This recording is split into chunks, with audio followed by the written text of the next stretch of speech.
हिनकर बिगड़ल बा चलनिया कैसे बनी। हिनकर बिगड़ल बा चलनिया कैसे बनी।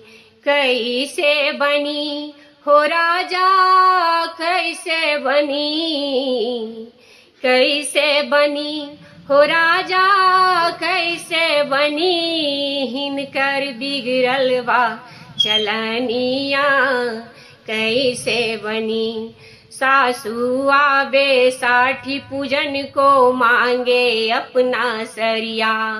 सासू आबे साठी पूजन को मांगे अपना सरिया। अरे सरिया बेरा सासू मांगे पिया गेलै बाजार चाभी लो गेलै सजन माँ कैसे बनी।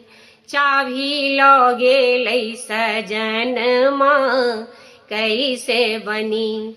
हिनकर बिगड़ल बा चलनिया कैसे बनी। ननदो आबे काजर से धन को मांगे अपना कंगना। अरे ननदो आबे काजर से धन को मांगे अपना कंगना। अरे कंगना बेरा ननदो मांगे पिया गेलै परदेश चाभी लो गेलै सजन माँ कैसे बनी। हे चाभी लो गेलै सजन माँ कैसे बनी।